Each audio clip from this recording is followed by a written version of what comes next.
दोस्तों, कल हमने देखा समर का सामना सिद्धराज से हो चुका था और सिद्धराज ने अब अमर सूत्र को अपना लिया था। समर अपने सारे हमले से उसे नहीं दूर कर पाया। समर यही सोच रहा था कि आखिरकार ये अमर सूत्र कितना पावरफुल है। अब आगे दोस्तों, आज के एपिसोड नंबर 182 में सीक्रेट घर जमाई आपका हार्दिक स्वागत है। अगर आप पहली बार आए हैं तो चैनल को सब्सक्राइब कर लें।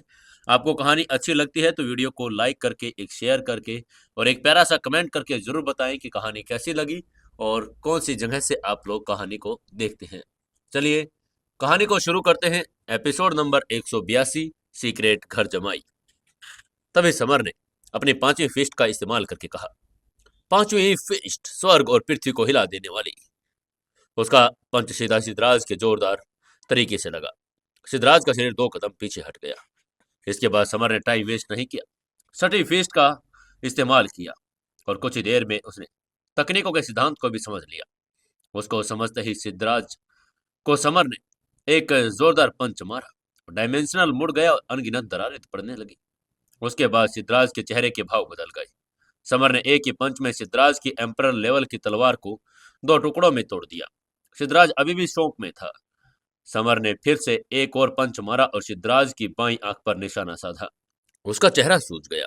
उसके बाद उसने सिद्धराज का बायां हाथ भी तोड़ दिया। सिद्धराज को इस बेरहम पिटाई पर गुस्सा तो आ रहा था। वो समर को जान से मारना चाहता था, लेकिन उसको मालूम था कि वो अभी कुछ नहीं कर सकता है। इसलिए उसको भागने के लिए मुड़कर खुद से ही उसने कहा, समर आज तुम जीत गए, लेकिन मैं एक दिन वापस आऊंगा और अपना बदला लूंगा। लेकिन इससे पहले कि वो भाग पाता, समर ने एक और पंच मारा। सिद्धराज की पीठ पर वार कर दिया। उसकी पीठ में छेद हो गया। आगे से सारा रक्त प्रज्वलन का जाप किया और अमर सूत्र को उसने छोड़ दिया। उसका पूरा शरीर एक गोल्डन रोशनी की किरण में बदल गया और वहां से बिजली की तरह तेजी से भाग गया। उसको भागता देखकर समर को अफसोस हुआ। वो सिद्धराज को नहीं पकड़ पाया था। वो थोड़ा सा निराश तो जरूर था, लेकिन फिर भी उसको मिशा का ध्यान था। इसलिए वो उसके पास गया और चिंतित स्वर में बोला, क्या तुम ठीक हो मिशा? आगे से मिशा ने अपना सिर हिला दिया, लेकिन वो पूरी तरह से पीली पड़ गई थी। तभी समर ने अपने शरीर से उसके शरीर में इंपोर्टेंट सार को भेजना शुरू किया। लेकिन तभी मिशा ने उसको रोककर कहा, समर, ऐसा करने की जरूरत नहीं। मैं राक्षसी एम्परर सेट की मास्टर हूँ, इसलिए मैं तुम्हारी एनर्जी को अपने शरीर में प्रवाहित नहीं होने दे सकती। वैसे भी मुझे अपने टीम मेंबर्स को खोजने के लिए जाना है। अगर तुम्हारी एनर्जी मेरे अंदर आ गई तो मैं उनकी एनर्जी को महसूस करके उनको ढूंढ नहीं पाऊंगी। यह कहकर वो जाने के लिए मुड़ गई। समर को थोड़ा अजीब लगा, लेकिन उसने इसके बारे में ज्यादा नहीं सोचा। अपनी टीम के पास चला गया। जैसे वो टीम के पास पहुंचा, मोंक ने पूछा, बॉस, मिशा के साथ आपका क्या रिश्ता है? आपने उसकी मदद क्यों की? समर ने उसकी बात का जवाब नहीं दिया, बस आंखें दिखाकर उसे चुप करा दिया। काले पिल्ले की तरफ मुड़कर उससे कहा, पिल्ले, मुझे मोंक महल पर्वत ले चलो। समर मोंक पर्वत जाना चाहता था, जहां उसे मोंक के पूर्वज गुरु को बचाना था। उसकी बात सुनते ही काला पिल्ला काम पर लग गया। वो सब मोंक महल पर्वत की तरफ बढ़ने लगे। मोंक महल एंशियंट काल के 10 अमर पर्वतों में से एक था। आज समर और उसके साथी इस पर्वत पर चढ़े और समर ने रास्ते में अपनी फायर एम्पर तलवार से कई राक्षसी जानवरों को मारा। जैसे वो लोग पहाड़ पर पहुंचे, उन्होंने देखा कि पहाड़ की चोटी पर टूटी हुई चट्टानें, खंबे और खंडर बिखरे पड़े हैं। पहाड़ की चोटी बिल्कुल नंगी थी। तभी मोंक ने पुष्टि करके कहा, हाँ बॉस, मेरे पैतृक मास्टर ऊपर खंडर में फंसे हुए हैं। उसकी बात सुनते ही समर ने अपनी स्पिरिचुअल एनर्जी से खंडरों की जांच की। उसे गुफा दिखाई दी, जिसके अंदर काली शैतानी एनर्जी उबल रही थी। वह स्पष्ट रूप से एक सफेद बालों वाले बुजुर्ग को लोहे के जंजीरों से जकड़ा हुआ देख सकता था। यह सब महसूस करके समर ने अपने साथियों को वार्निंग देकर कहा, सब लोग सावधान रहना दोस्तों, आगे खतरा है। हमारे सामने के खंडरों में राक्षसी एनर्जी उबल रही है, इसलिए अवश्य वहां कोई राक्षसी प्राणी होगा। तभी काले पिल्ले ने कहा, यह कोई बड़ा शैतान होगा। उसी समय पहाड़ी मोड़ पर उन्होंने एक विशाल हाथ का निशान देखा, जो पहाड़ के आधे रास्ते को ढक रहा था, जिससे पता चला कि वो एक विदेशी डायमेंशनल में से आए आत्म साधकों द्वारा छोड़ा गया था। उस निशान को देखते ही काले पिल्ले ने कहा, ओह, ये हाथ का निशान तो निश्चित रूप से डायमेंशनल से आए आत्म साधकों द्वारा छोड़ा गया है। उसकी बात सुनकर समर ने तुरंत अपनी फायर एम्पर तलवार निकाल ली। तभी काली शैतानी एनर्जी से एक चट्टानों जैसा विशाल का शैतान बाहर आया। वो बहुत ही डरावना लग रहा था। उसका शरीर बहुत बड़ा था और किसी को भी एक पंच में भस्म कर सकता था। काले पिल्ले ने उसको तुरंत पहचान लिया। समर को उसके बारे में बताकर बोला, ओह, ये तो रोक डेविल जनजाति का मेंबर है। वाटर स्पेस में से एक ग्रेनाइट ग्रह से आते हैं। वहीं उस शैतान को देखकर ही समर ने अपनी फायर एम्पर तलवार उसकी तरफ घुमा दी और अपनी पहली तकनीक से फायर पर्वत बनाया। लेकिन आगे से रॉक डेविल ने अपनी काली फिस्ट से उसे एक ही पंच में नष्ट कर दिया। तभी काले पिल्ले ने समर से कहा, समर, रॉक डेविल आक्रमण और बचाव में सबसे पावरफुल हैं। वो आग और बिजली से भी नहीं डरते। तुम्हें उन्हें अपनी प्योर एनर्जी से हराना होगा। उसके बाद सुनकर समर ने सिर हिलाया और अपना गोल्डन क्लच निकाल लिया। उस रॉक डेविल पर हमला किया। क्लच से गोल्डन एनर्जी की एक किरण निकल गई, जिसने रॉक डेविल की हथेली में एक बड़ा सा छेद कर दिया। रॉक डेविल चट्टानों से बना था, इसलिए उसमें खून नहीं था। लेकिन समर ने फिर भी हार नहीं मानी। वो हवा में उछलकर रॉक डेविल के सिर पर जा गया। अपनी सबसे पावरफुल फिश तकनीक का इस्तेमाल किया और कहा, छठी फिस्ट, शून्य को चकनाचूर कर देने वाली। और ये चिल्लाकर उसने एक जोरदार पंच रॉक डेविल की तरफ घुमाया। उसकी पंच की एनर्जी ने रॉक डेविल की मुट्ठी और बाह को चकनाचूर कर दिया। उसके सिर के टूटते ही रॉक डेविल मर चुका था। हालांकि वो मर तो गया था, लेकिन समर अभी भी चिंतित था।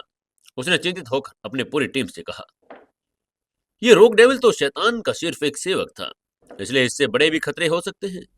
इसलिए सभी लोग सावधान रहना। और वो आगे की तरफ चल पड़े। तभी वो मोंग पर्वत पर गुफा के भीतरी कोने में पहुंचे। वहां एक शैतानी तालाब था और एक बुजुर्ग को वहां फंसाया गया था। ये मोंग के पूर्वज मास्टर थे।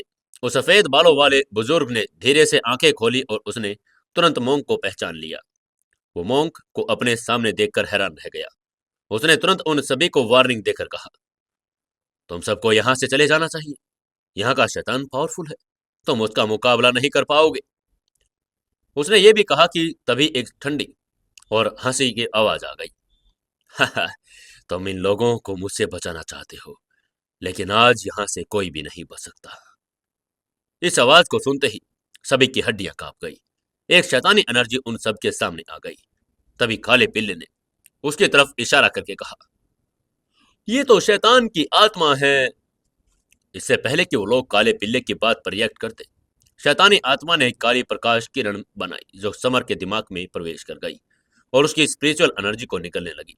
उसके इस हमले के जवाब में समर ने बिना देरी के अपने अंदर से काले सफेद चक्की के पत्थर को एक्टिवेट कर दिया। काले सफेद चक्की के पत्थर ने तुरंत शैतानी आत्मा को निकल लिया।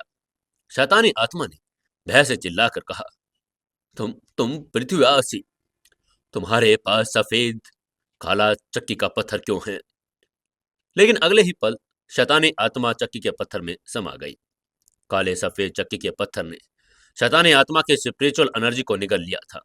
समर ने उसका कुछ हिस्सा लिया, जिससे उसकी स्पिरिचुअल एनर्जी आत्म हेवन एम्पर किंगडम लेवल के पहले स्टेज तक चली गई। इसके बाद समर ने अपनी आंखें खोली। गोल्डन प्रकाश की दो किरणें छोड़ी, जिसने सामने की चट्टान पर दो बड़े छेद कर दिए। समर अपनी ये नई ताकत देखकर खुश हुआ। इसके बाद समर ने अपनी फायर एम्पर तलवार निकाली।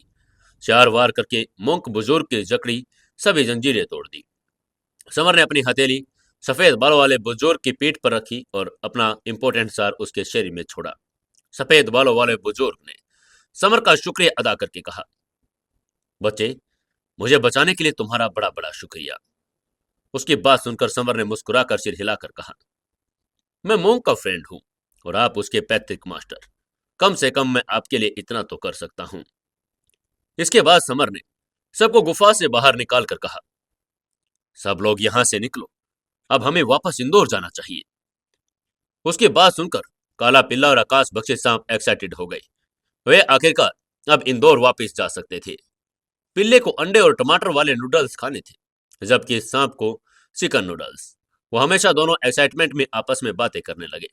तभी समर ने उनको डांट कर कहा, अरे क्या कर रहे हो तुम लोग? जब हम इंदौर पहुंचेंगे तो तुम्हारे पास खाने के लिए बहुत कुछ होगा। अब चुपचाप बैठ जाओ। जाने से पहले समर ने गुफा के अंदर एक काला बक्सा देखा। वो उसको खोलने के लिए उसकी तरफ चल पड़ा, लेकिन सफेद बालों वाले एल्डर ने उसको वार्निंग देकर कहा, समर, इसे मत खोलो। इसमें शैतानी मोंग की सोर्स एनर्जी है। ये खोलने वाले किसी व्यक्ति को नष्ट कर सकती है। तुम्हें इसे खोलने के बजाय नष्ट करना होगा। उसके बाद सुनते ही समर ने अपनी फायर एम्परर तलवार और फिस्ट से एक साथ उस बक्से पर वार किया, लेकिन बक्सा नहीं टूटा। अंत में उसने गोल्डन ज्वाला का इस्तेमाल किया, जिससे बक्सा जलकर राख हो गया। उसके बाद समर और उसके साथी कंचनजंगा पर्वत एरिया से बाहर चले गए। समर नहीं जानता था कि बाहरी दुनिया में अब अराजकता फैल चुकी थी। उसको बिल्कुल भी नहीं पता था कि ईस्टर्न आत्म साधना वर्ल्ड पर वेस्टर्न ताकतों ने आक्रमण कर दिया था। वेस्टर्न आत्म साधकों का नेतृत्व आकाश देवता के दूत निकोलस कर रहे थे। उनके साथ सूर्य देवता के दूत एम्स, सेराफ रेमी, पिशाच योद्धा लॉर्ड रुथवेन और इंडिया आ गए थे। इंडिया के सभी आत्म साधना पावर्स व्यथित थी। कई सुपर सेक्टों का नरसंहार कर लिया गया था। यहाँ तक कि कुछ एम्परर लेवल के सेक्टों का भी सफाया हो चुका था।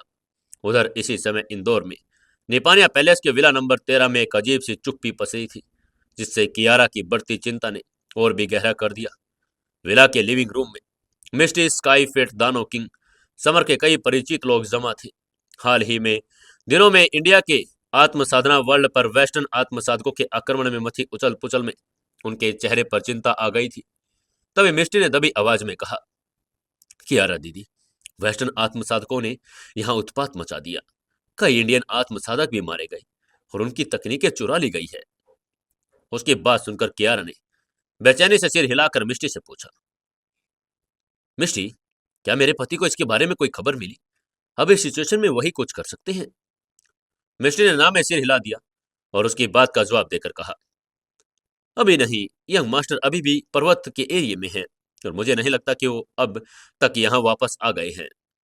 उसकी बात सुनकर कियारा की चिंता और बढ़ गई। उसने समर को कॉल करने के लिए अपना फोन निकाला, लेकिन समर का फोन स्विच ऑफ आ रहा था। उसे नहीं पता था कि नर्क में प्रवेश करते समय समर का फोन पिघल कर नष्ट हो चुका था। जब समर का फोन नहीं लगा तो चिंता की एक गहरी लकीर कियारा के चेहरे पर उभर आई। वो सोफे से उठी और बाहर की तरफ बढ़ने लगी। उसको ऐसे बाहर जाता देखकर मिस्टी ने घबरा कर पूछा, कियारा दीदी, आप ये क्या कर रही हैं? आप कहाँ जा रही हैं? ये कहकर उसने तुरंत उठकर कियारा की बात थाम ली।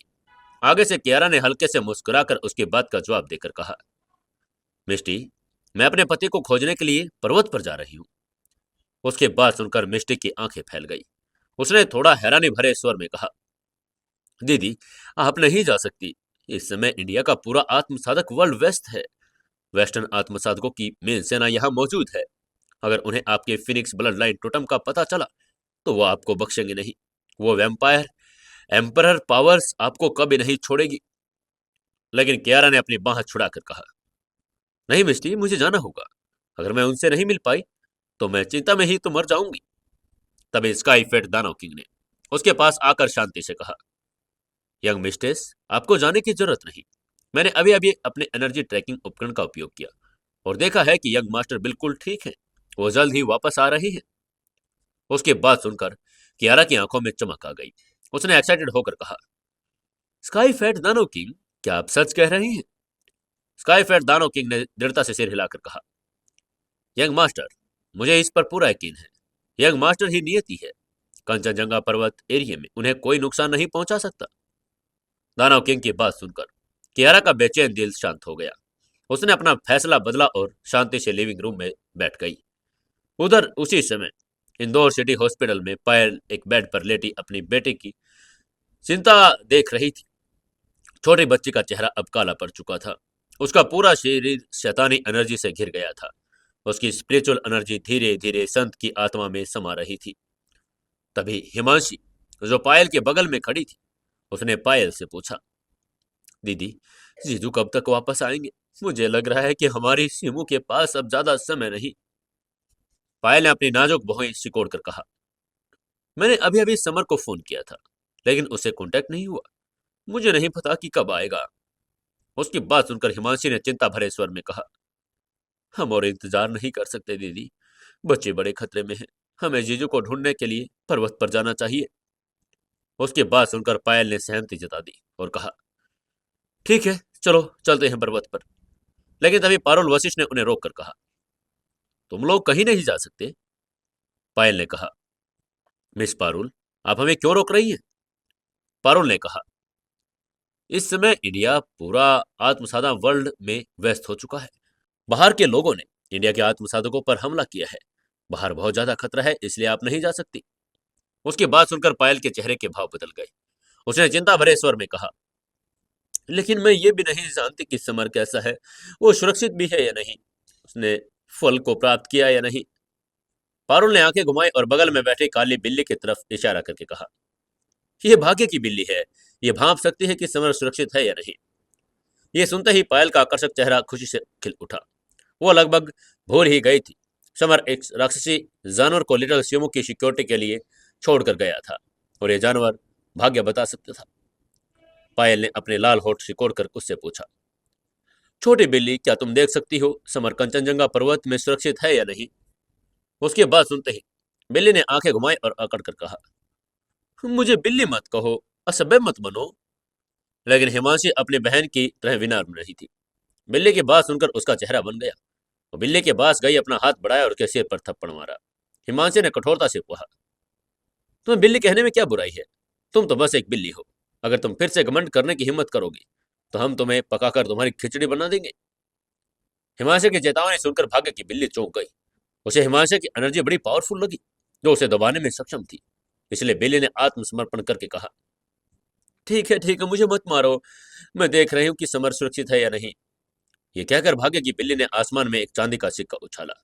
हवा में उछलने के बाद वो सिक्का वापस उसके पंजे पर आ गिरा। बिल्ली ने आंखें खोली। काली रोशनी की दो किरणें शून्य में भेद कर निकली, मानो वो समय के लंबे इतिहास को देख रही हो। ये भाग्य के देवता की मूल शक्ति थी, जो उसे फ्यूचर देखने में क्षमता प्रदान कर रही थी। कुछ ही देर बाद बिल्ली ने आंखें खोली, सिक्का वापस लेकर कहा, चिंता मत करो, मैंने अभी अभी समर का फ्यूचर देखा, वो बिल्कुल ठीक है।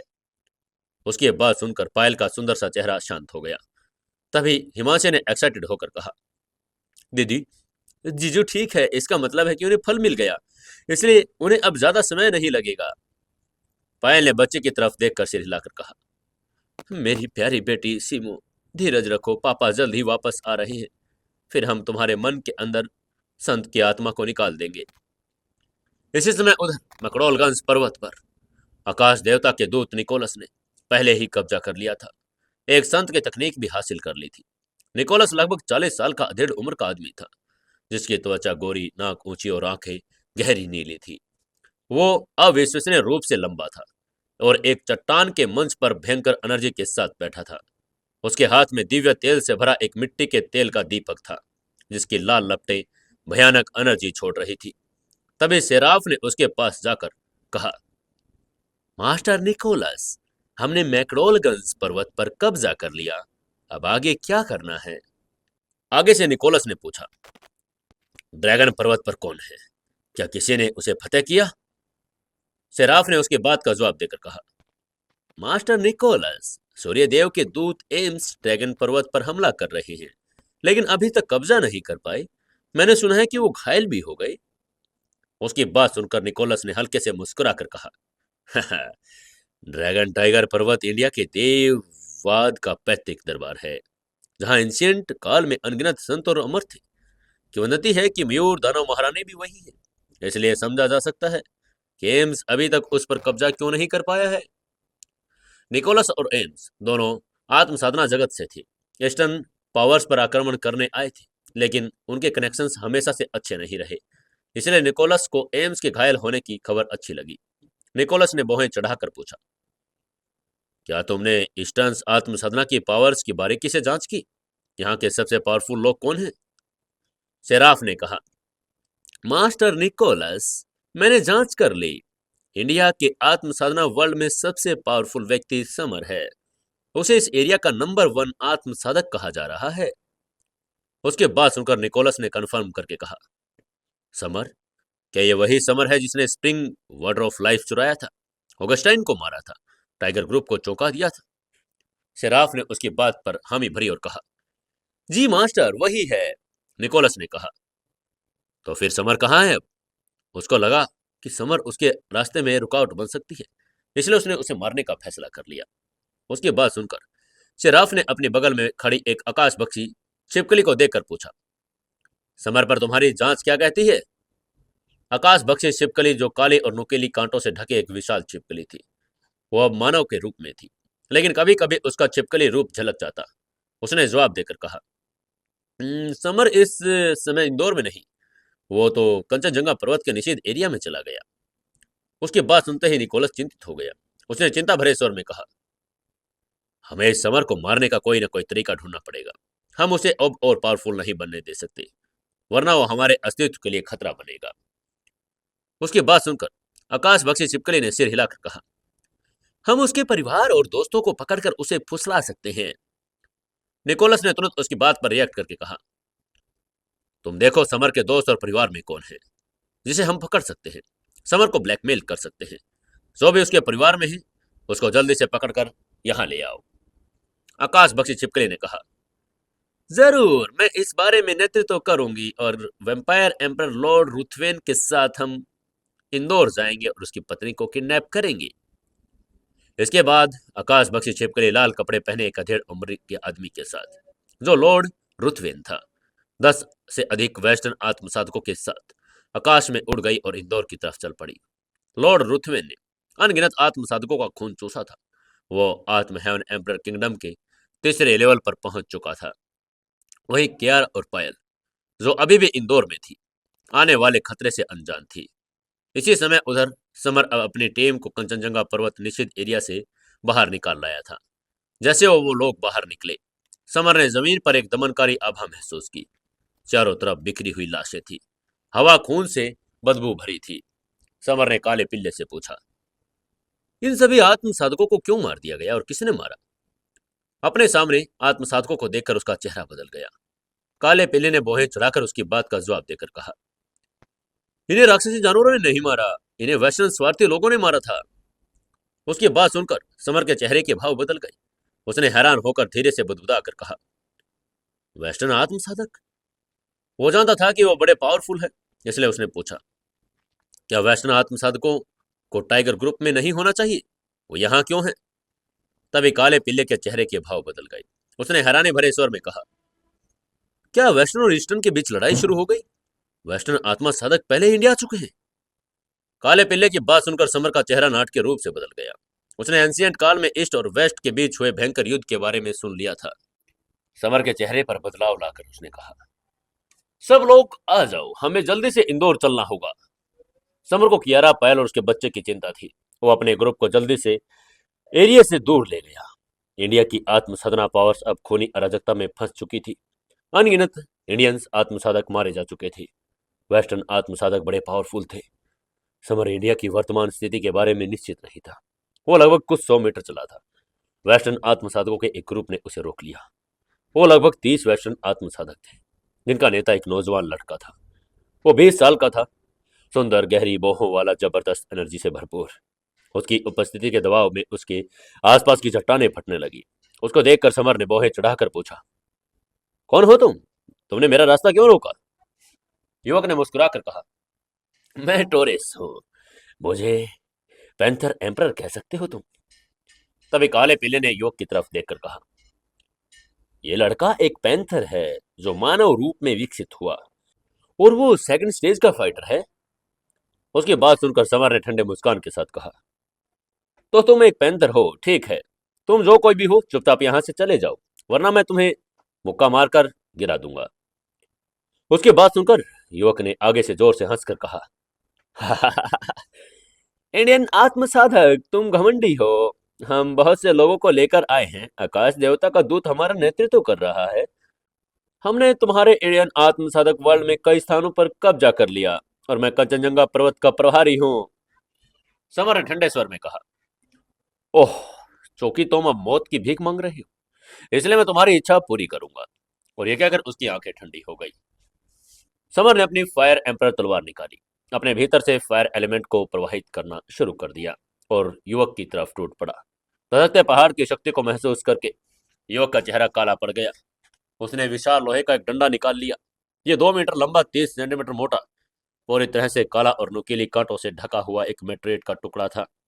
युवक ने अपने मेट्रोइड के डंडे से जोरदार हमला किया और समर के फायर पर्वत को चकनाचूर कर दिया। ये देखते ही समर ने अपनी बोहें चढ़ाई। उसे नहीं लगा था कि फायर एम्परर की तलवार की पहली तकनीक को इतनी आसानी से चकनाचूर किया जा सकता है। वो युवक बड़ा पावरफुल था। तभी काले पिल्ले ने उससे कहा, वो मानव रूप में एक पैंथर है, इसलिए उसे कम मत आंकना। तभी युवक ने क्रूरता से हंसकर कहा, मानव, तुम बलवान हो सकते हो, पर मेरे मैट्रियट जैसे डंडे के आगे तुम्हारा कोई मुकाबला नहीं। ये कहकर वो युवक जमीन पर पैर पटकते हुए आकाश में उड़ गया। उसका मैट्रियट जैसा लोहे का डंडा आकाश में एक वक्र बनाकर समर की तरफ पड़ने लगा। उसका हमला देखते ही समर आंखों में तिरस्कार के भाव लिए हल्के से मुस्कुराया। उसने तुरंत लंबी तलवार हटा ली और मोर्टल बॉडी का इस्तेमाल करना शुरू कर दिया और उसके शरीर से गोल्डन रोशनी की चमक उग गई। समर ने चिल्लाकर कहा, छठी फीस्ट, और पंच को आगे बढ़ा दिया। पंच की अपार शक्ति से अंतरिक्ष को चकनाचूर कर दिया। डायमेंशनल टुकड़ों के बीच प्रकट हो गई। मैट्रियट्स के डंडे से टकरा गया। धातु का खजाना हवा में चकनाचूर हो गया। उसके टुकड़े बिखर कर तुरंत गायब हो गए। टोरेस ने अवाक होकर समर को देखकर कहा, क्या तुमने मेरे मैट्रियट के डंडों को तोड़ दिया? यह डंडा एम्परर लेवल का स्पिरिचुअल खजाना था। वेस्टर्न आत्मसाधक जगत के टॉप 20 खजानों में गिना जाता था। फिर भी समर ने इसे कैसे तोड़ दिया? समर ने ठंडे मुस्कान के साथ कहा, तुम वेस्टर्न स्वार्थी कमीने, हमारे इंडियन आत्मसाधारण दुनिया पर आक्रमण करने की तुम्हारी हिम्मत कैसे हुई? मैं आज तुम्हें मार डालूंगा। और यह कहकर समर आगे बढ़ गया। उसके हर कदम पर जमीन जोर से हिल रही थी। उसकी धमकी सुनकर टोरेस ने आंखों में क्रोध के साथ ठंडे मुस्कान देकर कहा, बहुत बढ़िया। इंडियन आत्मसाधना वर्ल्ड में आने के बाद तुम पहले पावरफुल व्यक्ति हो जिससे मैं मिला हूं। मैं देखना चाहता हूं कि तुम कितने पावरफुल हो। युवक ने अपनी लाइफ एनर्जी को प्रकट किया और अचानक अपने दाहिने पंजे से हमला किया। एक विशाल पैंथर के पंजे का रूप ले चुका था, जो हवा को चीरता हुआ चकनाचूर करके समर की तरफ तेजी से बढ़ा। समर ने जरा भी परवाह नहीं की। उसने मोर्टल बॉडी को चरम पर सक्रिय किया, जिससे उसकी त्वचा जैसी लोहे सख्त हो गई। उसका शरीर गोल्डन रोशनी से चमक उठा। उसने अपना दाहिना पंच बढ़ाया और सीधे युवक के पंजे से जा टकराया। एक जोरदार धमाके के साथ युवक का पैंथर एम्परर पंजा टूट गया। नीचे की सफेद हड्डियां नंगी हो गई। टोरेस अधिक पावरफुल था, लेकिन समर की मोर्टल बॉडी पावर बड़ी तेज थी। युवक दर्द से चिल्लाने लगा। उसका चेहरा पीला पड़ गया। सिर के सारे किनारे पसीने की बूंदें बहने लगी। वो उम्मीद भी नहीं कर सकता था कि उसका पावरफुल पंजा भी टूट जाएगा। दर्द से भरकर युवक ने अपने रक्तसार को मुक्त किया और उसका शरीर रूपांतरित होने लगा। अब वो एक विशाल पैंथर में बदल गया। ये पैंथर लगभग 30 मीटर लंबा और जिसके बाल लोहे के सुई जैसे नुकीले थे। पैंथर एम्परर समर की तरफ हवा में उछला। वो नुकीले दांतों से समर को काटना चाहता था। समर ने ठंडी आंखों से उसको देखकर जोरदार पंच मारा और उसके नुकीले दांत गिरा दिए। फिर समर ने एक और पंच मारा। पंच शून्य में प्रकट हुआ और सीधे पैंथर के दिल पर लगा और उसे चकनाचूर कर दिया। पैंथर का विशाल शरीर जमीन पर गिरा। धूल और गंदगी हवा में उड़ गई। समर पर एक आखिरी गुस्से भरी नजर डालकर उसका सिर जमीन पर लुढ़क गया और उसने अपनी आखिरी सांस ली। एक ही पंच से पैंथर एम्परर मर चुका था। ये देखते ही आसपास के सभी वेस्टर्न आत्मसाधक चकित रह गए। उनमें से एक लड़के ने हैरान होकर कहा, पैंथर एम्परर कैसे हार सकता है? उसके पास खड़े एक लड़के ने धीरे से कहा, वो आत्म हेवन एम्परर किंगडम लेवल के दूसरे स्टेज का फाइटर था। इसे कैसे मारा जा सकता है? उन्होंने देखा कि उनके लीडर को समर ने एक ही पंच में मार डाला। उसके चेहरे पीले पड़ गए। उनका शरीर भय से कांपने लगा। वो सभी भागने के प्रयास में मुड़ गए, लेकिन तभी समर ने ठंडे मुस्कान के साथ काले पिल्ले से कहा, जाओ इन्हें मार डालो। पिल्ले, उन्हें भागने मत देना। काले पिल्ले ने अपनी टांगे हिलाई और हवा में उछलकर तुरंत 10 वैष्णव आत्मसाधकों के सामने प्रकट हुआ। उसको देखते ही एक वैष्णव आत्मसाधक चिल्लाकर बोला, ये तो बस एक कुत्ता है, चलो इसे मारो। आगे काले पिल्ले ने उपहास किया। वो अचानक आगे बढ़ा और अपना दाहिना पंजा फैलाकर एक विशाल पंजा बना दिया, जिसने सभी आत्मसाधकों को गिरफ्त में ले लिया। इसके बाद काले पिल्ले ने प्रेशर बढ़ाया और सभी को कुचलकर मार डाला। तभी आकाश बख्शी सांप ने अपनी पूंछ लहरा कर कहा, हो पिल्ले, तुम बड़े क्रूर हो, तुमने तो किसी को जिंदा नहीं छोड़ा। वहीं काले पिल्ले ने उसको घूर कर कहा, हम इन वेस्टर्न स्वार्थी लोगों पर दया बिल्कुल नहीं दिखा सकते हैं। तभी समर ने हाथ हिलाकर दोनों को रोककर कहा, अरे तुम कभी तो लड़ना बंद कर दो। समर जल्द से जल्द इंदौर पहुंचना चाहता था। वो कियारा और पायल के लिए चिंतित होने लगा था। इंदौर में भयानक अराजकता भी फैल चुकी थी। रास्ते में समर ने कई अमृत साधकों को देखा और कुछ वेस्टर्न थे, कुछ ईस्टर्न। कुछ स्थानों पर अभी भी लड़ाई चल रही थी। तभी अचानक समर और ज्यादा चिंतित हो गया, क्योंकि उसने देखा उसके सामने रव्या की विशाल काले ड्रैगन से जूझ रही थी। ये ड्रैगन लगभग 400 मीटर लंबा था, जिसके पूरे शरीर पर काले शल्क पड़े थे। वाद महन एम्पर किंगडम लेवल के तीसरे स्टेज की पावरफुल एनर्जी उत्सर्जित कर रहा था। रव्या ने एक सफेद ताबीज निकाला और मंत्र पढ़ा। ताबीज से एक ठंडी एनर्जी निकल गई और उसने काले ड्रैगन की तरफ फेंका, जिसे वो टकराने पर पूरी तरह से बर्फ और क्रिस्टल से जम गया। लेकिन अगले ही पल एक जोरदार धमाके के साथ बर्फ टूट पड़ी। काले ड्रैगन ने रव्या की तरफ देखकर कहा, तुम्हारा ताबीज तकनीक मुझ पर बेकार है। अब मेरे हमले का स्वाद चखने की तुम्हारी बारी आ गई है। ये कहकर उसने अपना मुंह खोला और काली रोशनी की किरण फेंक दी। पूरा पृथ्वी का एलिमेंट उसमें था। रवि ने एक फायर तकनीक वाली स्पिरिचुअल मोहर निकाल ली, जिसने लाल लपटों की एक किरण बनाई। लपटों ने काले स्तंभ को जला दिया, लेकिन प्रकाश स्तंभ में अजीब पावरफुल ताकत थी, जिसने आग के सामने कोई कमजोरी नहीं दिखाई और रव्या पर हमला कर दिया। आगे से रव्या ने अपना दाहिना पंच घुमाया, जिससे लाइफ एनर्जी का एक विशाल पंच बना, जो प्रकाश स्तंभ से टकरा गया। पंच के जोर से टकराने पर रव्या का चेहरा बदल गया, क्योंकि उसने विशाल एनर्जी महसूस की। एक भयंकर एनर्जी टक्कर के कारण रव्या कुछ कदम पीछे हट गई और उसे खुद को संभालने में कुछ समय लगा। काले ड्रैगन की आंखों में क्रूरता थी। उसने अपनी विशाल लंबाई को हवा में लहराया, रव्या पर हमला कर दिया। रव्या के पंच से किया गया हमला काले ड्रैगन की पूंछ के सामने कुछ भी नहीं था। ड्रैगन ने उसको हवा में उछाल दिया। समर ने देखा कि काले ड्रैगन ने रव्या के शरीर को हवा में उछाल दिया और वो जमीन पर पैर रखकर हवा में उछला। तुरंत रव्या के पास पहुंचा और अपना दाहिना हाथ बढ़ाकर उसे पकड़ लिया। रव्या का आकर्षक चेहरा पलटते ही बदल गया था और जब उसने समर को देखा तो उसके सुंदर चेहरे पर शर्म के भाव आ गए। तभी समर ने सावधानी से पूछा, क्या तुम ठीक हो? रव्या ने कहा, मैं ठीक हूं, मुझे छोड़ दो। उसकी बात सुनकर समर ने रव्या को जमीन पर लेटा दिया। अपने सामने खड़े काले ड्रैगन को ठंडी आंखों से देखा। समर ने भौहें चढ़ाकर पूछा, ब्लैक ड्रैगन, तुम एक वेस्टर्न राक्षस जानवर हो? हमारी इंडिया की आत्मसाधना की दुनिया में आने का तुम्हारा क्या उद्देश्य है? ड्रैगन ने अहंकार से कहा, हम ड्रैगन आत्मसाधक पहले ही इंडिया में आ चुके हैं। मैं तुम्हें मारने के लिए आया हूं। और ये कहकर ऊंची आवाज के साथ समर पर झपटा। समर बड़ा शांत था। जब अपोनेंट का शरीर ठीक सामने आया तो उसने एक जोरदार पंच मारा। काले ड्रैगन की पूंछ से टकरा गया। समर ने घूंसे काले ड्रैगन की पूंछ पर बड़ा छेद कर दिया। खून पूरी जमीन पर फैल गया। काला ड्रैगन दर्द से चीख उठा। रव्या ने आश्चर्यचकित से खुशी के भाव से समर को देखकर मन ही मन कहा, समर की पंच तकनीक पावरफुल है, वो मुझसे भी ज्यादा स्ट्रोंग है। वहीं काले ड्रैगन ने खतरनाक किलिंग इंटेंट के साथ समर को घूर कर कहा, मानव, तुमने मुझे घायल करने की हिम्मत कैसे की? तुम तो मरोगे। आगे से समर ने तिरस्कार भरी नजरों से कहा, मुझे मार डालोगे? तुम्हें लगता है कि तुम इतने काबिल हो? यह कहकर समर ने अपनी फायर एम्पर तलवार निकाली और हल्के से बदबूदाकर कहा, फायर एम्पर तलवार इंटेंट। और उसकी तलवार अपने आप आगे बढ़ने लगी। काले ड्रैगन को घेर लिया। काले ड्रैगन की आंखों में घबराहट थी। अब वो आग, चट्टान, पेड़, आकाश, नदियों से घिरी हुई जलती हुई दुनिया से घिरा था। जलती हुई लो लावा नदी की तरह लहरा रही थी। उसके शरीर को लगातार जला रही थी। ब्लैक ड्रैगन ने एक करुण चीख मारी। उसकी त्वचा झुलस रही थी। तभी समर ने चिल्लाकर कहा, मैं तुम्हें रास्ते से हटा दूंगा। समर ने अपने हाथ में पकड़ी फायर एम्पर तलवार के आगे की तरफ वार किया और उसने सीधे काले ड्रैगन का सिर काट दिया। काले ड्रैगन के सिर से खून बहने लगा। जमीन लाल हो गई। उसका विशाल शरीर जमीन पर गिर पड़ा। उसने 2 बार संघर्ष किया और फिर गतिहीन हो गया। वो मर चुका था। समर ने मरे हुए काले ड्रैगन के पास जाकर उसका पेट चुरा और उसमें से एक लाल राक्षसी गोली निकाल ली, जो मुट्ठी के आकार की थी। समर ने वो गोली रव्या के हाथ में डाल दी। रव्या ने मना किया, पर समर ने कोई स्पष्टीकरण नहीं दिया, क्योंकि गोली उसे के लिए उतनी उपयोगी नहीं थी और रव्या की ताकत बढ़ा सकती थी। समर ने रव्या को सलाह देकर कहा, मैं जा रहा हूँ। हाल ही में इंडिया में आत्मसाधना की दुनिया में अराजकता फैल गई है। वेस्टर्न आत्मसाधक लड़ाई कर रहे हैं। तुम्हें भी सावधान रहना चाहिए। और ये कहकर वो चला गया।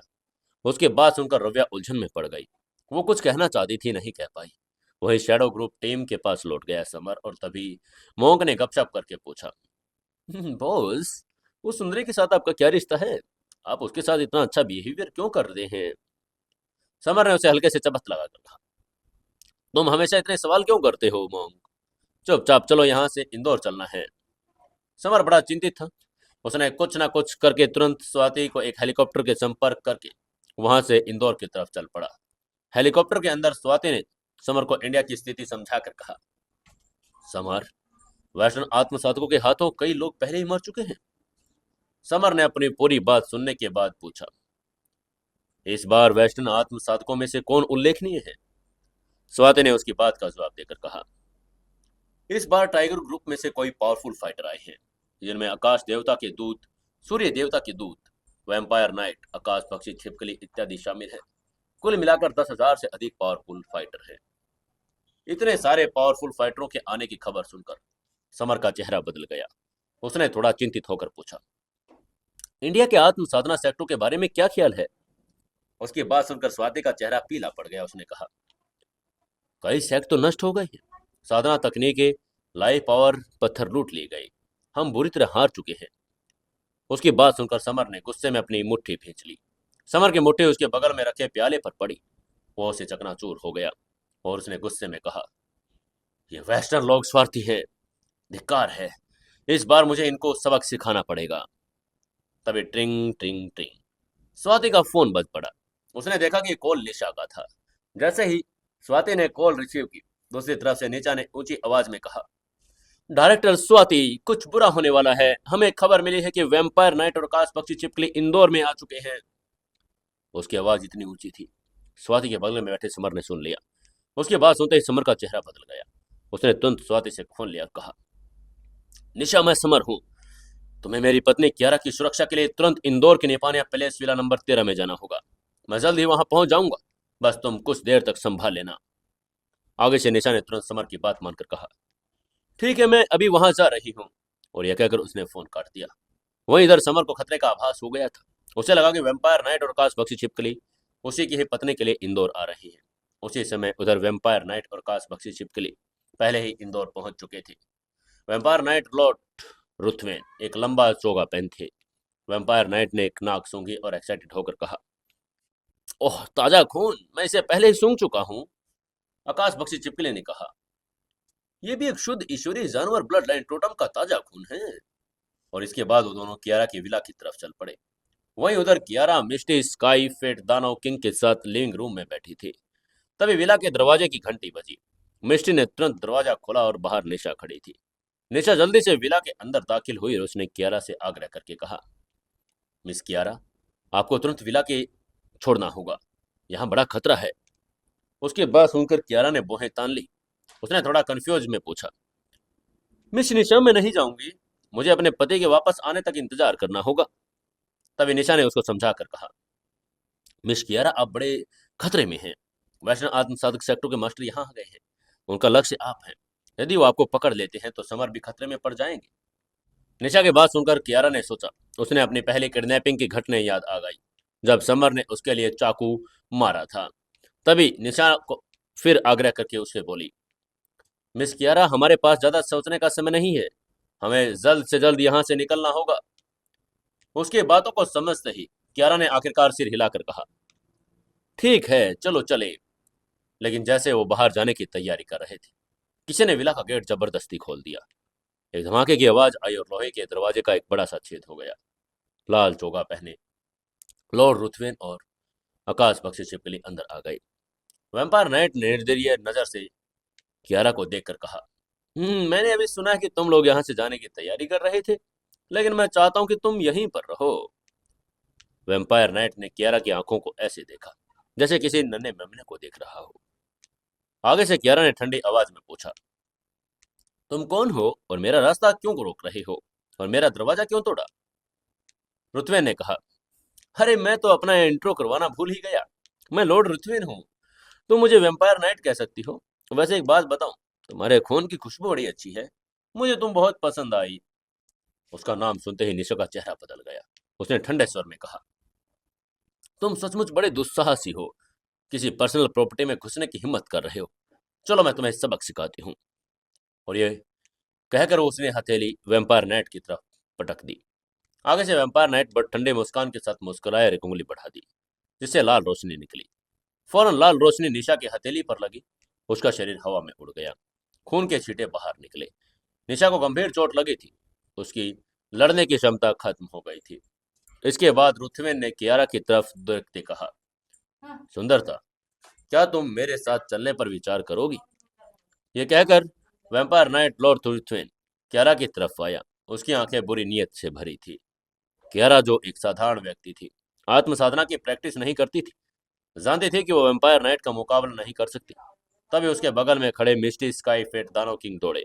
उन्होंने पंच मारे और एक साथ वैम्पायर नाइट पर हमला कर दिया। लेकिन आगे से रुथवेन ने अपनी हथेली पर लगातार 2 बार थपथपाया। 2 तेज आवाजें आई। मिस्टी और स्काई फेट दानव किंग के शरीर उड़ गई। वे 10 मीटर दीवार से जाकर दूर गिर पड़े। यह खौफनाक मंजर देखकर कियारा का चेहरा पीला पड़ गया। उस पर डर के भाव उभर आए। उसे एहसास हुआ कि उसके पास ये फाइटर भी वैम्पायर नाइट की एक ही वार में हार गई और बुरी तरह से डर गई। उसने मुड़कर भागने की कोशिश की, लेकिन वैम्पायर नाइट ने लाल रोशनी के किरण ने अपनी पकड़ बढ़ाई और कियारा के शरीर को अपनी गिरफ्त में ले लिया। वैम्पायर नाइट ने कियारा को देखकर उत्साह से कहा, ब्यूटी, तुम्हारा ताजा खून बड़ा अच्छा है। मुझे लग रहा है कि तुम्हारा खून पीते ही मैं पावरफुल हो जाऊंगा। तभी आकाश बख्शी छिपकली ने उससे कहा, वैम्पायर नाइट, तुम उसका खून नहीं पी सकते। उसकी बात सुनकर वैम्पायर नाइट ने भौहें सिकोड़ी और कहा, आकाश बख्शी छिपकली, क्या तुम मुझे रोकना चाहती हो? लेकिन मैं तुमसे नहीं डरता। छिपकली ने अपनी मुस्कुराहट छुपाकर ठंडे स्वर में कहा, वैम्पायर नाइट, मत बोलो। हम यहाँ आकाश देवता के दूत के सीधे आदेश पर कियारा को पकड़कर समर को धमकाने आए हैं, ना कि उसका खून पीने। उसकी बात सुनकर वैम्पायर नाइट की भौहें तन गई। उसे लगा कि चीजें थोड़ी परेशान करने वाली है, क्योंकि उसे वास्तव में आकाश के देवता के दूत ने वहां पर भेजा था। वैम्पायर नाइट ने आंखें घुमाई और कहा, कियारा के खून में एक एंशिएंट ईश्वरीय सौंदर्य की शक्ति है। क्या तुम इसे पीना नहीं चाहती? छिपकली ने कहा, मैं इसे पीना चाहती हूँ, लेकिन क्या आकाश देवता का दूत हमें जाने देगा? वैम्पायर नाइट ने मंद मंद मुस्कुरा कर कहा, ये तो बहुत आसान है। हमें बस कियारा का खून 2 कटोरे में डालना है। हम एक एक कटोरा पी लेंगे। जब तक हम उसे मार नहीं देते, उसका सारा खून नहीं चूस लेते, तब तक सब ठीक रहेगा। उसकी बात सुनकर छिपकली की आंखों में चमक आ गई। उसने एक्साइटेड होकर कहा, हो, ये विचार तो अच्छा है। चलो कियारा का खून 2 कटोरों में डालें। उसकी बात सुनकर वैम्पायर नाइट मुस्कुराया, किचन में गया और 2 कटोरे ले आया। फिर उसने लाल नाखून तैयार कर लिए, कियारा की कलाई काटकर उसका थोड़ा खून निकालने के लिए। उसकी हरकत देखकर कियारा की आंखों में डर आ गया था। वो विरोध भी नहीं कर सकती थी। उसने मन ही मन में सोचा, क्या मैं मर जाऊंगी? जान, तुम कहाँ हो? और मुझे बचा लो ना। वो सिर्फ समर के बारे में सोच रही थी। परंतु उसी क्षण कियारा के कानों में एक परिचित आवाज आई। कियारा के आंसू तुरंत बहने लगे। उस आवाज ने चिल्लाकर कहा, किसकी हिम्मत है मेरी पत्नी के खून बहाने की? कौन है जो अब जीना नहीं चाहता? समर जैसे ही हेलीकॉप्टर से निपानिया पैलेस पहुंचा था, उसे खून की तीखी गंध महसूस हो गई थी। समर अपनी ड्रैगन 1000 स्टेप्स तकनीक का इस्तेमाल करके जल्द ही 13 नंबर विला में पहुंच चुका था। वो वैम्पायर नाइट को अपनी पत्नी का खून चूसने की इच्छा के बारे में बात करके सुनने ठीक उसी समय पहुंच चुका था। उसकी बात सुनकर वैम्पायर नाइट ने कियारा को गिराया और अपना सिर घुमाकर समर की तरफ देखकर पूछा, कौन हो तुम? समर ने उदासीनता से कहा, मैं वही व्यक्ति हूं जिसे तुम ढूंढ रहे हो। उसकी बात सुनकर वैम्पायर नेट ने खतरनाक किलिंग इंटेंट से भरे चेहरे के साथ कहा, क्या तुम समर हो? ठीक है, मैं आज तुम्हें मार डालूंगा। तुम्हारा सिर आकाश देव दूत के पास ले जाऊंगा। लेकिन समर ने आगे से धमकी को इग्नोर करके कियारा के पास आकर पूछा, हनी, क्या तुम ठीक हो? कियारा ने सिर हिलाया, लेकिन चिंतित होकर चिल्लाकर कहा, जानी बड़ा पावरफुल है। तुम्हें जल्द से जल्द भाग जाना चाहिए। तब स्काई फेट दानव किंग जो जमीन पर गिरा था, उसने भी समर की तरफ देखकर कहा, यंग मास्टर, यंग मिस्ट्रेस बिल्कुल ठीक कह रही हैं, आप यहाँ से चले जाइए। उन दोनों की बात सुनकर समर ने हल्के से मुस्कुरा कर कहा, आप लोगों को चिंता करने की जरूरत नहीं। वैम्पायर नाइट एक कमजोर और बेकार प्राणी है। मेरा उससे कोई मुकाबला नहीं। उसकी बात सुनकर वैम्पायर नाइट का चेहरा बदल गया। उसने धीरे से कहा, कमीने, तुम किसे कमजोर कूड़ा कह रहे हो? एक कुलीन वैम्पायर होने के नाते यह अपमान उसे सहन नहीं हुआ। समर ने अहंकार पूर्वक अपने दोनों हाथों को पीछे की तरफ बांध लिया, जानबूझकर उसे क्रोधित करके बोला, वैम्पायर नाइट, तुम एक कमजोर मुर्गे ही हो। अगर तुम सक्षम हो तो मेरे सामने लड़ने आओ। मैं तुम्हें एक ही थप्पड़ में मार सकता हूँ। वैम्पायर नाइट ने गुस्से में चिल्लाकर कहा, समर तुम कमीने, तुम्हारी हिम्मत कैसे हुई मुझे कम आंकने की? मैं आज तुम्हें जिंदा नहीं छोड़ूंगा। और यह कहकर वो समर की तरफ चल पड़ा। समर की आंखों में खुशी की झलक आ गई। रुथवेन ने कियारा को छोड़ दिया था, जिससे उसकी सिक्योरिटी अस्थायी रूप से सुनिश्चित हो गई। तभी आकाश भक्षी छिपकली ने पूछा, वैम्पायर नाइट, क्या तुम चाहते हो कि मैं तुम्हारी हेल्प करूं? वैम्पायर नाइट ने सिर हिलाकर कहा, नहीं, मैं उसे अकेले ही मार सकता हूं। तभी रुथवेन ने समर को देखा। उसकी दोनों हथेलियों के नाखून पतले और लंबे हो गए। अपनी दाहिनी हथेली को भींच लिया और खूनी पंजे फैला दिए। समर मंद मंद मुस्कुराया। उसने अपनी दाहिनी हथेली आगे बढ़ाई और अपने शरीर में लाइफ एलिमेंट प्रवाहित कर लिया। वो एक विशाल लाइफ एलिमेंट हथेली में संगठित हो गया। वो एम्पायर नेट की तरफ जोर से टकरा गया। तीखे पंजे हथेली से टकराई। इस धमाके के साथ आसपास की मेजें, कुर्सियां, सोफे, मलबे तब्दील हो गए। जब तूफान गुजरा तो समर स्थिर खड़ा रहा, वैम्पायर नाइट भी। दोनों की आक्रमण पावर लगभग एक जैसी थी। समर ने भौहें हिलाकर कहा, आज मैं एम्पर किंगडम लेवल के तीसरे स्टेज का फाइटर। तभी आगे से वैम्पायर नाइट ने हंसकर कहा, समर, क्या तुमने नहीं कहा था कि तुम मुझे एक ही झटके में मार सकते हो? तुम अभी अभी गिरे हो। क्या तुम इंडिया के लोग ऐसे ही बकवास करना पसंद करते हो? समर ने मुस्कुराकर मन ही मन उसको डांट कर कहा, तुम खुद को वैम्पायर की दुनिया का अधिपति समझते हो। तुम तो बस एक कूड़ा कचरा हो। मैंने इसलिए कहा था कि तुम कियारा को जाने दो। वहीं उसको ऐसे मुस्कुराता हुआ देखकर वैम्पायर नाइट का चेहरा ठंडा पड़ गया। उसने समर को घूर कर कहा, समर, क्या तुम मुझ पर हंस रहे हो? समर ने कहा, मेरा मतलब ये नहीं है। मुझे तो बस लगता है कि तुम बड़े कमजोर हो। वैम्पायरों के बीच अधिपति होने के नाते तुम तो बस मुझे मार भी नहीं सकते। वैम्पायर नाइट ने गर्व से कहा, मैंने अभी अपनी पावर का सिर्फ 50% उपयोग किया, क्योंकि मैं तुम्हें जिंदा पकड़ना चाहता था। आगे से समर ने ठंडे स्वर में कहा, ओह, वो तो मैंने तो अपनी सिर्फ 30% ही पावर का इस्तेमाल किया है। वो जानबूझकर वैम्पायर को गुस्सा दिलवाना चाहता था, लेकिन आगे से वैम्पायर नाइट ने अविश्वास में समर को देखकर कहा, तुम तो झूठे हो। समर ने लापरवाही से कहा, अगर तुम्हें विश्वास नहीं हो रहा तो मुझे पंच मारने की कोशिश कर सकते हो। उसकी बात सुनकर वैम्पायर नाइट ने हंसकर कहा, हाँ ठीक है ठीक है, मैं अभी तुम्हें एक पंच मारता हूँ। और उसने अपना पंच उठाया और एक खूनी पंच बन गया। आगे से समर ने मॉडल बॉडी तकनीक का इस्तेमाल किया और उसका पंच गोल्डन रोशनी से चमकने लगा। समर ने चिल्लाकर कहा, छठी फीस्ट। और समर के पंच ने शून्य से प्रकट हो गया, डायमेंशनल के टुकड़ों को तोड़ दिया। वैम्पायर नाइट का शरीर पीछे की तरफ उछल गया और 1 दर्जन मीटर से ज्यादा दूर जा गिरा। उसके मुंह में उसने खून थूका। उसका दाहिना हाथ कांप रहा था, नाखून टूट चुके थे। वैम्पायर नेट सिर्फ एक पंच में गंभीर रूप से घायल हो गया था। वहीं आस पास के सभी लोग स्तब्ध थे। समर वाकई ताकतवर था। वैम्पायर नेट का दिल सदमे में आ चुका था। उसने कभी नहीं सोचा था कि वो समर से हार जाएगा। वैम्पायर नाइट क्रोधित हो उठा। उसने गुस्से से चिल्लाकर कहा, घृणित समर, मैं तुम्हें मार डालूंगा। तभी आकाश बकी छिपकली ने बाहें सिकोड़ कर कहा, वैम्पायर नाइट, ये मत भूलो, समर आकाश देवता के दूत के लिए है।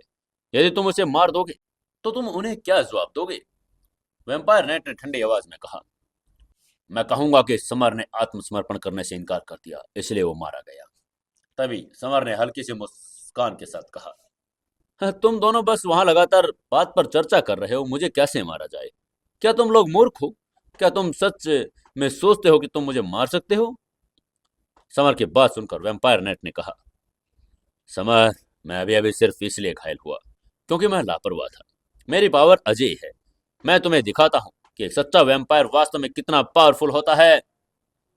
समर ने शांति से कहा, "हाँ, बड़े अच्छा, बहुत अच्छा। आज मैं खुद पता लगाऊंगा कि तुम उन किंवदंतियों के लायक हो या नहीं। तभी वैम्पायर नाइट ने गुस्से में चिल्लाकर कहा, वैम्पायर किंगडम। पूरे कमरे में लाल खूनी धुंध छा गई। आगे से समर ने फिर उपहास कर लिया। उसने सीधे अपना गुरुत्वाकर्षण किंगडम का इस्तेमाल किया, जिससे कमरे में नीचे की तरफ एक फोर्स उत्पन्न हुई और राक्षसी रक्त आत्माओं को बाहर निकलने से रोक दिया था। इसके बाद समर ने फायर किंगडम का इस्तेमाल किया और चिल्लाकर कहा, फायर किंगडम, मेरे लिए सब जला दो। और ये कहकर उसने अपने लाइफ एलिमेंट से धकते हुए एक विशाल किंगडम का निर्माण किया, जिसने लाल बुरी एनर्जियों के साथ अंदर के भयंकर भूतों को जला दिया। एक क्षण के भीतर नरक किंगडम, गुरुत्वाकर्षण किंगडम ने मिलकर वैम्पायर किंगडम को राक्षसी रक्त आत्माओं को जलाकर नष्ट कर दिया था। तभी समर ने हाथ हिलाया और तिरस्कारपूर्ण कहा, तो ये तुम्हारा वैम्पायर किंगडम है? ओह, ये तो बड़ा कमजोर है। तुम मेरा मुकाबला नहीं कर सकते। तभी आकाश बख्शी छिपकली ने आगे बढ़कर वैम्पायर नाइट से कहा, वैम्पायर नाइट, मैं तुम्हारे साथ मिलकर समर के विरुद्ध लड़ूंगी। तुम भूल गए? आकाश देवदूत ने हमें बताया कि समर सबसे पावरफुल है। वैम्पायर नाइट ने हाँ में सिर हिला दिया और कहा, हाँ चलो समर के खिलाफ टीम बनाते हैं। उसे समझ आ गया था कि वो अकेला नहीं समर को हरा पाएगा। उसकी बात सुनते ही आकाश बस के छिपकली ने समर की तरफ देखकर कहा, आज मैं तुम्हारे खून को निकल जाऊंगी, तुम्हें लाश बना दूंगी।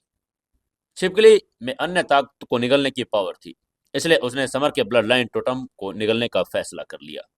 आकाश बख्शी छिपकली जल्दी से समर के सामने आई और चिल्लाकर बोली, बख्शी कि भंवर किंगडम।